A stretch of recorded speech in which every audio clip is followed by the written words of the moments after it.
भगवान चाहिए, जान चाहिए। दिलवा के धड़कन तू ही जान चाहिए, दिलवा के धड़कन तू ही जान चाहिए।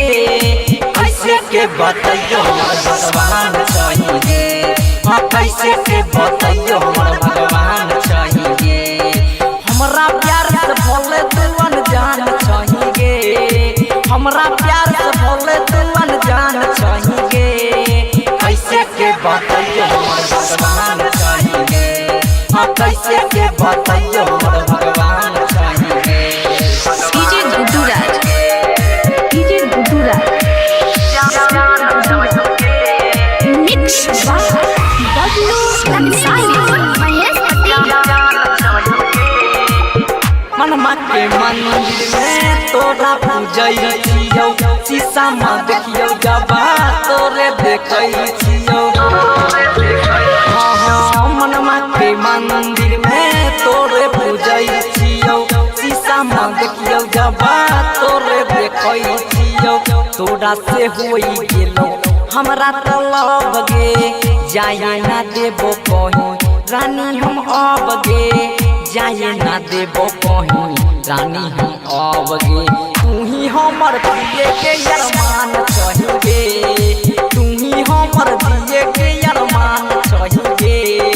कैसे के बताइयो हमर भगवान चाहिए, हाँ कैसे के बताइयो हमर भगवान चाहिए। डीजे गुड्डू राज, डीजे गुड्डू राज,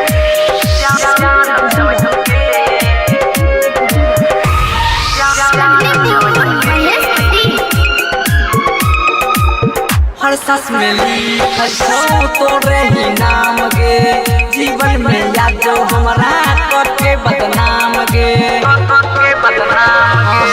हर सांस में लिखल छौ तोरे ही नाम गे, जीवन में याद हमरा करके बदनाम गे। सोनू सुनामी के बुझे तू दर्द, फूल मनीष सुनील डर से छो सरद। डीजे गुड्डू शंभू डर से छो सरद। राइटर चंदन सोनू के जुबान चाहिए, सुमो चिंगारी के जुबान चाहिए। कैसे के बताइयो हमर भगवान चाहिए, हाँ कैसे के बताइयो हमर भगवान चाहिए।